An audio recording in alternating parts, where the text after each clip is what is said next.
So I recently got a comment on one of my videos, my tutorial of autumn leaves that you can find right here. And I got a comment on that video that was actually a really good comment. It says, curious about the B7 flat 9. I've seen other videos that just ignore the flat 9, same as you, but I need an explanation. And I think this next part is important. As a non-musician, I am strict about what is written, but the flat 9 in the B7 is driving me crazy. Why aren't you even playing it or mentioning it? And so I want to first answer that question, and then I want to connect it to an idea that I think is really important for those of you that are learning music, that are learning jazz piano. So there are really two questions here. This is the lead sheet that I was referring to when I was making that tutorial, and the first thing is that this is what we're referring to here. There's a B7 flat 9, but I didn't mention it really in the tutorial. I just kind of ignored it. The first question is, why did I ignore it? And then second of all, why do most of the lead sheets have a flat 9 in a minor 2-5-1? Now, this is a really important question because it really does help us understand how minor keys work and how we can understand minor 2-5-1s a lot more thoroughly. So I first want to tackle the first thing, which is why did I not talk about it in the tutorial? And the reason why that is because when you're starting out, I just want to make things simple for you and make sure that you're going through things in a step-by-step manner. The second reason why I didn't mention it is because in order to understand minor 2-5-1s, we really need to understand minor keys. Now, whenever I do demonstrations, I always like to start in the key of C major or C minor, just because it's easy to see. So even though that was on a Autumn Leaves tutorial, which is not in this key, it's in G major or E minor. For this video, I just want to show you the difference between a major and a minor 2-5-1 in the key of C major. So in C major, if we had a major 2-5-1, it would be D minor 7, G7, and then C major 7. So, of course, all of those notes are in the key of C major. And if we went to a minor 2-5-1, first we want to look at the minor key.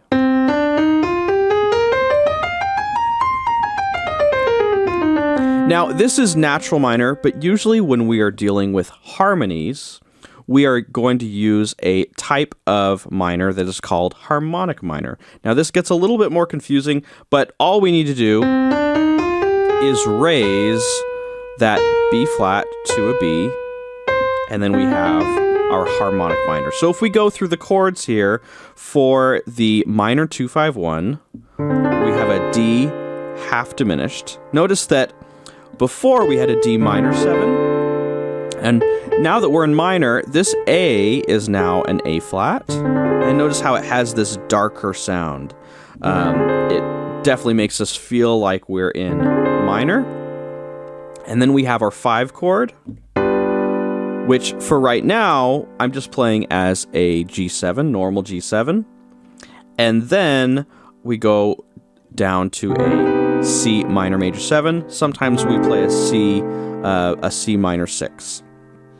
And both of those options are valid. Now, the question is, why do sometimes we add, or actually a lot of times, we will add a flat 9 in the minor 2-5-1? Well, if you notice that when we played the D half diminished, this is kind of a dark sounding chord.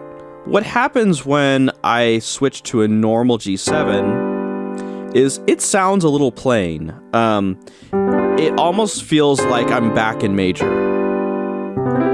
There's nothing that is really differentiating the 5 chord when it's in major from the 5 chord when it's in minor. And so a lot of times we will add a little bit of tension into the chord when we play that 5 chord. So instead of playing just a normal G7, we will add the G7 with a flat 9. Now notice what I did here, and this is going to answer your question, because in the comment, it was, this is driving me crazy. He says in the end, I know the note is C. I'm just curious how to deal with it or not, and why your video and others never seem to mention the flat 9. Now, in the key that we're working in, the equivalent would be, I know the note of the flat 9 would be A flat, but why do all the lead sheets, or why do a lot of the lead sheets have a flat 9 for that 5 chord? And it's so that we can have this feeling of minor continue throughout the chord progression. So we have D minor 7 flat 5, and then G7 with a flat 9, going to C minor 6. Usually my default is C minor 6 instead of the C minor major 7. So C minor 6, C minor 6 is C, E flat, G, and A, right? So in the key of that tutorial, if you just checked out that tutorial and you're wanting to come here for a little bit more explanation about this, if we're in the key of E minor, our 251 would be F sharp half diminished to B7 flat 9, and then going to E minor 6. Now, the way that you could add that flat 9 is if you're playing a root in your right hand, just swap that out for your flat 9. It's just as easy as that. And that's how I teach in my course, the Jazz Piano Launchpad. If you're wanting to check that out, basically when we start to add these extensions and these alterations, we can just modify the chord that we already have. We don't need an extra finger to play these chords. So I hope that answers the question that they brought up here about the flat 9. But it really brings out, or it really connects to a broader question and something that I wanted to talk about with regards to learning jazz and improvised music, which is that when you're learning songs, the lead sheet or whatever chart you find, whether it's a lyric chart, if you're learning pop music, those aren't the law. And that's really the thing that separates music that's kind of in an oral tradition versus music that's in a sheet music tradition. It's amazing that we have recordings that we can check out. And the reason that learning jazz is so much different than learning classical music is that we always are going back to these lead sheets for more information about the songs. When I learn a song, I will go back to the earliest recordings that I can find, especially if orchestral recordings where there's all sorts of harmonies and voice leading and such beautiful writing by these original composers. Usually when we're looking at the lead sheet, we don't see half of that. An orchestral score might be 20, 30 pages long for a chart that ends up being a single page when we're looking at a lead sheet. So when we're wanting to go deeper, we don't look at lead sheets. We can use them for reference. And I think this is a great point for the commenter, but also all of you that are watching my tutorials and subscribing to the channel. When you're learning just to start out, you start out with just like, hey, I need someone to tell me where to start. And that's a great place to be in.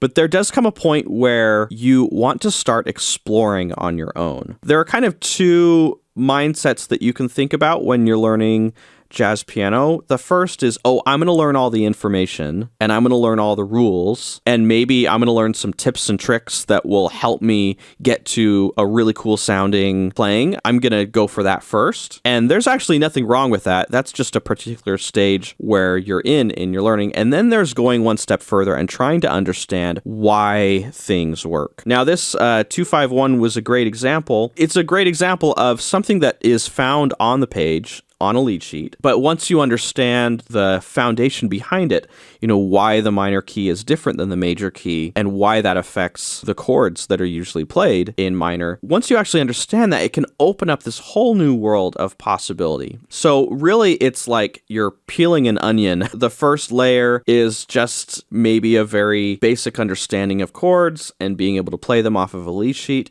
And then you start to ask these questions, why this? Why that? Why is it written this way? When I hear in this recording, I notice this artist is always doing this certain thing. Now, that does require some ear training, and over time, once you start to hear certain patterns, your ear training is going to get better and you're going to notice more things. Sometimes it's hard to go deep into all the little things about the foundations that you need to play jazz piano, and also it's harder to explain in depth all of these concepts one by one in this sort of setting. So, if you are wanting to get that foundation for jazz piano, and you are kind of where this commenter was with wanting to understand how to read lead sheets and playing chords, and then once you have that foundation, you can get to the next step, I would definitely recommend checking out any of my courses. They're all in this manner where I'm trying to help you, rather than giving you a tip or a trick, I'm trying to help give you something that's going to enable you to peel another layer of that onion so you can understand the music more fully. That's what Freedom at the Piano is about. That's where all of my courses, my private lessons, and my community is at freedomatthepiano.com. That's what this channel is about, helping you to really peel away the layers of that onion so that you can understand music much, much better. So thank you so much for following this channel, for subscribing. I'm really enjoying making videos, so make sure to leave a comment if any of this helps you understand the music and the learning process a little bit better. So thank you so much, and I will see you in the next video.